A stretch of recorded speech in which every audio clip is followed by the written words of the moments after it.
네, 안녕하세요. 타미입니다. 여러분들 요즘 스타벅스가 예전만 못하다. 가격이 비싸져서 왜 굳이 가야 하는지 모르겠다. 예전에 감성이 많이 죽었다. 이런 말들이 많이 들리는 것 같은데요. 실제 올해 스타벅스 주가도 많이 기고 있습니다. 그래서 이게 스타벅스의 역대급 위기가 아니냐. 이런 말들이 나오고 있는데 이 지난 9월쯤에 새로운 CEO를 영입하기까지 정말 벼랑 끝에서 승부수를 던진 스타벅스였는데요. 이 새로운 CEO를 영입하고 한 2달 정도가 지났는데 뭐가 달라졌는지, 그리고 이렇게 스타벅스에 새롭게 뒤바뀐 전략이 스타벅스를 구할 수 있을지, 이런 부분들을 한번 오늘 영상에서 다뤄보겠습니다. 저도 스타벅스를 많이 이용하는 소비자로서 이건 좀 흥미로운 주제였는데요.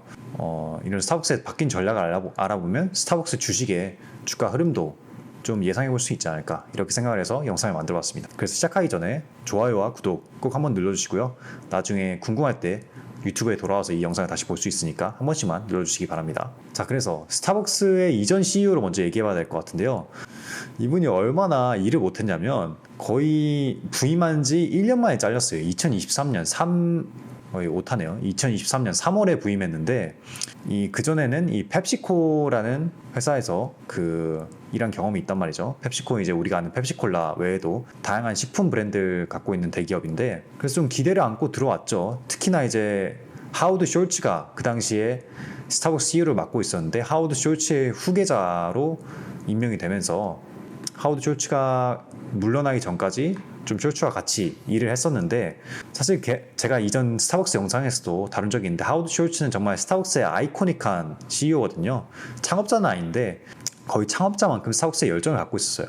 창업자들한테 그 회사를 직접 사오면서 자신이 원하는 방식으로 스타벅스를 정말 감성 있는 이런 카페, 고급 커피 브랜드로 큰 성장을 이끌었던 하워드 숄츠인데, 당연히 이 전 CEO, 이분 이름이 렉스맨 나라시만인가? 그런데 이분이 당연히 그 숄츠의 뒤를 이어받는 거니까 좀 부담이 많이 됐겠죠. 실제로 이분이 얼마나 일을 못했냐면 이 매출이 전체로 다 떨어졌어요. 글로벌 매출도 떨어지고 미국 동일 매장 매출도 떨어지고 중국 매출도 거의 그 전에는 이 46%나 올랐는데 14%나 떨어졌습니다. 근데 여기서 이 동일 매장 매출이란 게 뭐냐면 이 최소 1년 이상 된 매장에 그 같은 매장의 매출이 얼마나 늘었는지를 보여주는 지표예요. 그래서 이 동일 매장 매출이 늘어난다는 것은 소비자들이 전년에 비해서 그냥 꾸준히 매장을 더 많이 찾아주고 있다, 이런 의미로 해석할 수 있는데, 이게 소매업, 이런 요식업에서는 굉장히 중요한 지표입니다. 근데 이걸 다 이렇게 꼬라 박았으니까 이 CEO가 참 얼마나 못했는지 이걸 좀 실감할 수 있죠. 일단 이 CEO의 문제점이, 일단 첫 번째로 이 산업 경험이 부족했고요.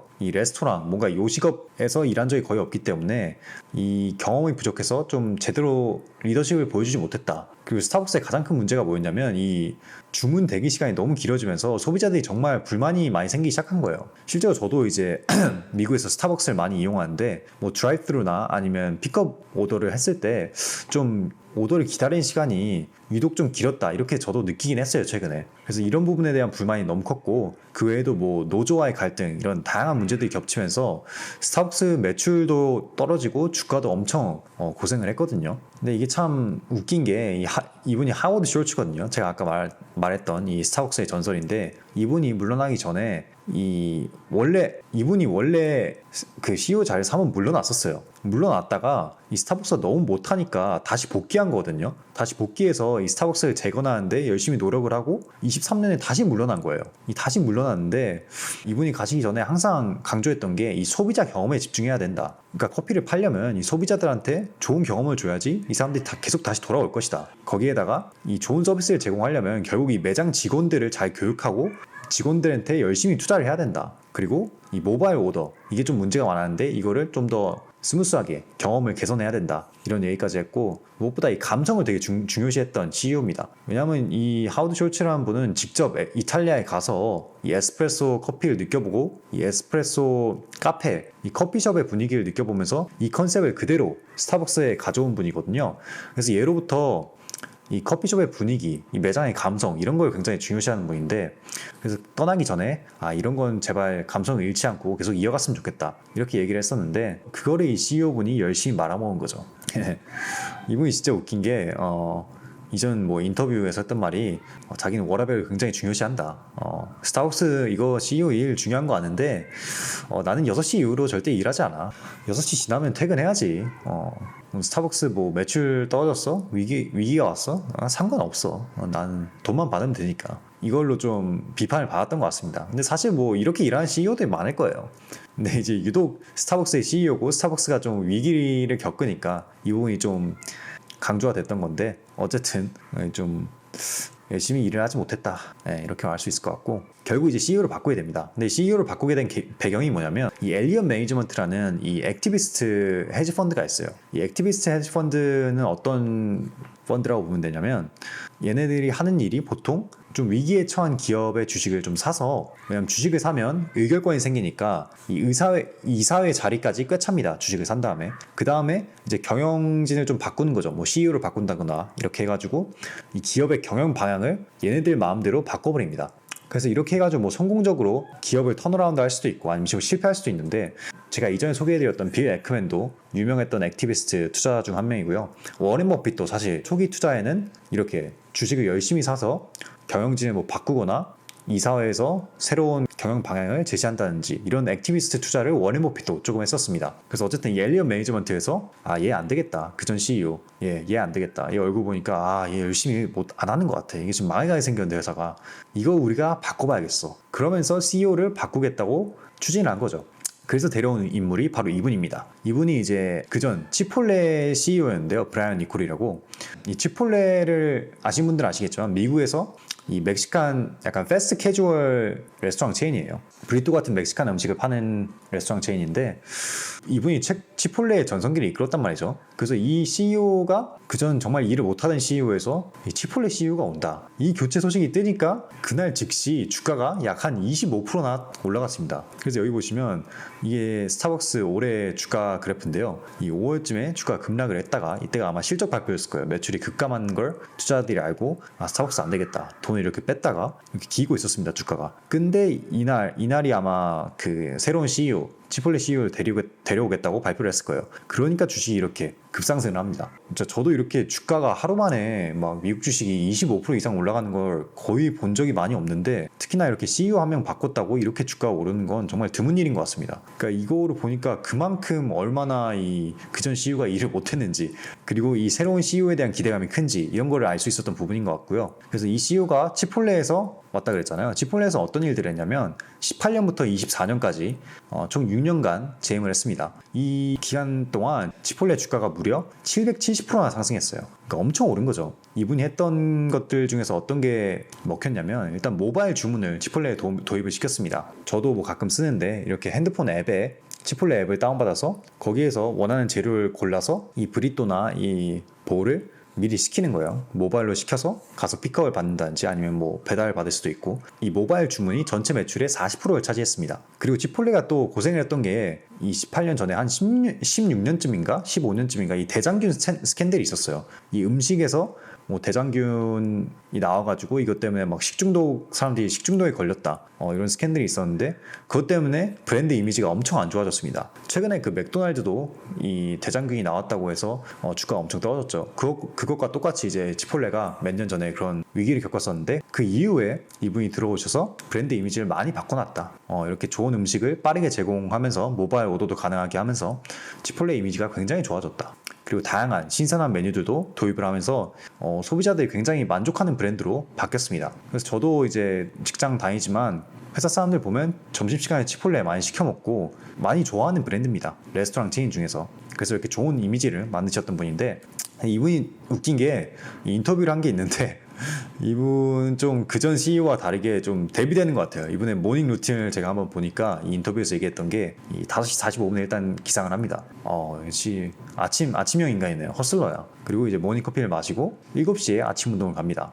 7시에 아침 운동을 하고 열심히 운동을 하고 돌아와서 씻고 이제 홈메이드 쉐이크, 단백질 챙겨야죠. 이렇게 먹고 마지막에 딸 학교에 데려다주고 8시 반에 출근을 한다. 그러니까 거의 요즘 많이 하는 그 미라클 모닝 같은 모닝 루틴인데, 사실 뭐 이게 뭐 보면 그렇게 좀 대단해 보일 수도 있는데, 뭐 아침형 인간이면 이거 뭐 이렇게 하는 거 좋아하실 수 있죠.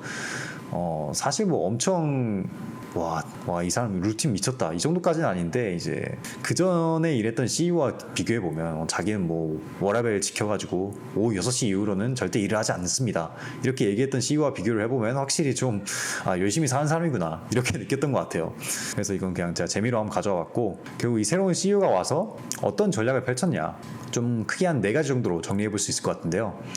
이 새로운 CEO 브라이언 니콜스는 이 전략을 백투 스타벅스, 다시 스타벅스의 근본으로 돌아가겠다 이렇게 이름을 지었는데요. 일단 첫 번째는 제3의 공간을 되찾기입니다. 이 제3의 공간은 하워드 숄츠가 그토록 강조했던 건데요. 그 사람들의 집, 회사 외에 이 제3의 공간에서 사람들이 스타벅스 카페에 들어와서 커피를 마시면서 좀 이 순간을 즐길 수 있는 그런 공간을 만들고 싶다.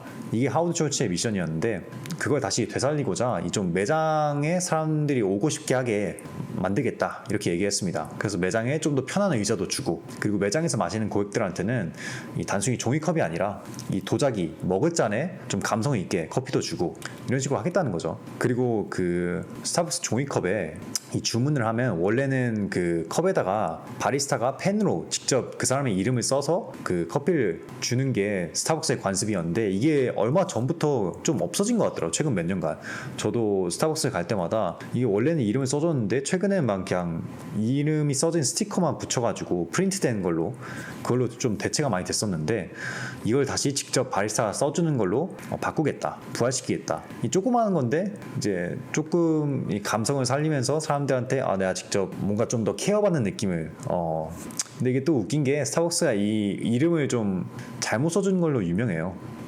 항상 바리스타들이 여기도 보시면 이 사람 이름이 마크 MARC인데 카크 CARK 정말 비슷하지도 않은 이름으로 써주는 경우가 많이 있는데 좀 유명합니다. 스타벅스는 이렇게 잘못 써주는 걸로. 이것도 계속 유지될지는 좀 궁금하긴 하네요. 그리고 이제 두 번째 전략은 모바일 주문을 좀 효율화하겠다. 아무래도 치폴레에서 온 대표기 때문에 치폴레의 모바일 주문을 정말 혁신적으로 발전시키면서 매출을 늘렸잖아요. 그걸 좀 가져와서 스타벅스도 개선을 하겠다. 일단 첫 번째로 주문 예상 대기 시간이 이 모바일에서 주문하면 바로 뜨거든요. 이걸 좀 더 정확하게 표기를 하겠다. 그리고 스타벅스 매장 내에서 이 매장에서 주문한 커피와 모바일에서 주문한 커피를 확실히 좀 구분해서 놔둬가지고 사람들이 픽업을 할 때 커피를 가져올 때 좀 너무 한 곳에 몰리지 않게 좀 혼선을 좀 줄이기 위해서 이렇게 확실하게 구분을 하겠다. 거기에다가 모바일 주문을 할 때 스타벅스는 이렇게 커스터마이징 할 수 있잖아요. 내가 원하는 뭐 휘핑크림이나 뭐 토핑을 추가하거나 이렇게 할 수 있는데 이걸 좀 더 명확하게 해가지고 바리스타들이 커피를 만들 때 좀 혼란을 줄이겠다. 그러니까 좀 최대한 정확하고 빠르게 커피를 제공하기 위한 액션인 거죠. 그리고 원래 이 앱에서 할인 프로모션이 최근에 많았었는데 저도 앱을 보면서 막 이거 사면 뭐 바이 원 겟 원, 하나 사면 하나 50% 할인해 줄게 뭐 이런 할인 프로모션이 정말 매주 뭐가 하나씩 있었거든요. 이런 무차별식 할인 프로모션을 좀 줄이면서 우리만의 그런 좀 고급스러운 브랜드를 되찾으면서 그냥 이 고객 경험에 좀 더 집중하겠다 이런 메시지인 것 같아요. 자, 그리고 세 번째는 뭐냐면 이 메뉴랑 주문 시간을 최대한 단축시키겠다. 이 스타벅스가 메뉴가 정말 다양하거든요. 커피도 많고 뭐 티도 많고 프라푸치노도 있고 여러 개가 있는데 메뉴를 좀 줄여서 좀 잘 팔린 메뉴에만 좀 집중하겠다. 그래서 이게 백종원의 골목식당인데 백종원님이 항상 골목식당 가시면 항상 말씀하시는 게 메뉴를 줄여라, 선택과 집중하라는 거죠. 그리고 거기에다가 아까 말했듯이 좀 커스텀 주문이 좀 복잡할 수가 있는데 이걸 좀 옵션을 줄이면서 바리스타들이 커피를 만드는 시간도 단축을 하고 그래서 좀 더 빠르게 커피를 제공할 수 있도록 하겠다 이렇게 말을 했었고요. 그래서 목표는 이 음료 제공 시간이 평균 4분 미만으로 빠르게 만들겠다 이렇게 얘기했습니다. 거기에다가 이 매장에다 우유랑 설탕 등의 셀프바를 원래는 뒀었다가 안 두기 시작했거든요. 스타벅스가 그걸 다시 재도입시키겠다. 이렇게 하면 또 좋은 점이 바리스타가 소비자들의 모든 요구, 그러니까 우유는 이만큼 넣어주세요, 설탕은 이만큼 넣어주세요, 이런 요구를 다 받아줄 필요 없이 그냥 너네가 알아서 해라 셀프바에서. 그럼 이제 당연히 커피 만드는 시간도 줄어들고 더 많은 고객들한테 커피를 제공할 수 있겠죠. 그래서 이게 세 번째 전략이었고, 마지막 전략은 가격을 인하하거나 거의 동결시키겠다. 왜냐하면 최근에 스타벅스 가격이 엄청 올라서 소비자들의 좀 불만이 커졌거든요. 저도 보면 요즘 스타벅스에서 커피 사 먹기가 좀 겁날 정도로 가격이 많이 올랐는데, 그래서 이번에 미국에서 실시한 게 이 비유제품 밀크, 그냥 우유 말고 그 유제품이 안 들어간 우유, 뭐 아몬드 밀크나 이 오트 밀크 이런 게, 소이 밀크 이런 게 미국에서는 많이 쓰이거든요. 이거를 넣었을 때 원래 스타벅스에서는 이걸 추가 요금을 받았어요. 그냥 우유를 쓰지 않았다고. 근데 이거 추가 요금을 안 받겠다. 이게 뭐 작은 돈이긴 하거든요. 한 10센트 되는데 조금이라도 추가 요금을 받는 게 소비자 입장에서 좀 기분이 나쁠 수 있는 거죠. 난 우유를 못 먹어서 다른 대체 우유를 먹고 싶은데 이거에 돈을 받아? 이게 좀 기분이 나쁘니까 그 추가 요금을 제거하겠다. 그리고 그 외에도 전체 메뉴들을 좀 가격을 동결하거나 인하를 해서 소비자들의 좀 불만을 줄이겠다. 이렇게 생각한 것 같습니다. 그래서 이 백투 스타벅스, 이 새로운 CEO의 백투 스타벅스 전략을 좀 감성과 효율인 것 같아요.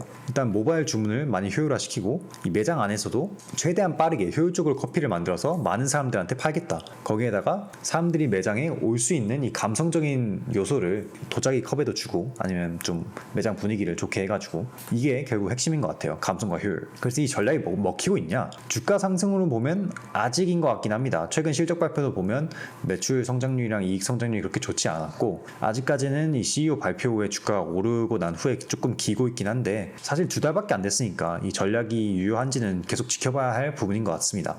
그래서 어떤 지표를 여러분들이 보시면 좋냐? 만약 스타벅스 주식에 좀 관심이 있으시다 이렇게 생각하시는 분들은 첫 번째 이제 동일 매장 매출 성장률입니다. 이거를 comparable store sales라고 하는데 영어로는 이게 보시면 최근 분기 9월 29일에 끝난 분기가 전년도에 비교해서 확실히 아직 동일 매장 매출이 하락세이긴 해요. 6%가 떨어졌는데 그러니까 이건 아직 복구하는 단계인 거죠. 그래서 이 전략이 계속 먹힌다면 이 동일 매장 매출이 이 마이너스에서 뭐 플러스로 다시 전환될 수도 있다. 그러면 이제 전략이 좀 먹히고 있다는 신호일 수 있겠죠. 그래서 이게 좀 중요한 지표라고 보시면 되고 북미 같은 경우는 마이너스 6%, 그 외에 해외 매출 같은 경우에는 마이너스 9%. 그래서 아직 갈 길이 멀죠.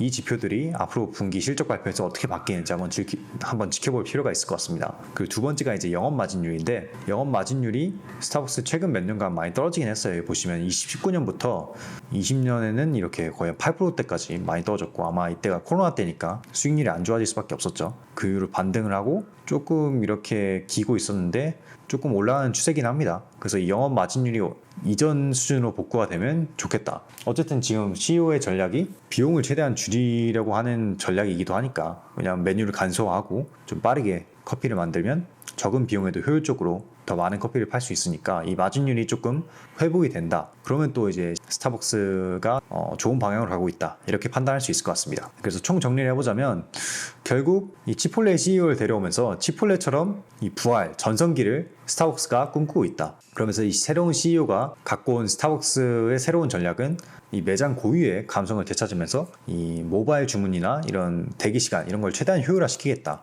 사람들한테 빠르고 좋은 커피를 제공하면서 계속 매장에 오고 싶게끔 만드는 게 목표다. 이렇게 정리해 볼 수 있을 것 같아요. 그래서 앞으로 여러분들이 스타벅스 주식을 보실 때 이 동일 매장 매출 성장률과 이 영업이익률이 어떻게 변화하는지 한번 주의 깊게 보시면 좋을 것 같습니다. 자, 그래서 여러분들은 이 스타벅스 주식을 어떻게 생각하시나요? 이 바뀐 전략들이 좀 잘 먹히실 것 같나요? 아니면 앞으로 아직도 스타벅스는 갈 길이 멀다고 생각하시나요? 댓글로 한번 남겨주시고 그 외에도 여러분들이 오늘 스타벅스 주식처럼 좀 다뤘으면 하는 기업이 있다. 그런 것도 댓글로 남겨주시면 제가 한번 다음 영상을 만들 때 참고해 보도록 하겠습니다. 그래서 오늘 준비한 영상은 여기까지고요. 다음에도 더 재밌고 유익한 영상은 준비해 올 테니까 구독과 좋아요 한 번씩 가시기 전에 눌러주시면 감사하겠습니다. 네, 그럼 전 다음 영상에서 뵐게요. 감사합니다.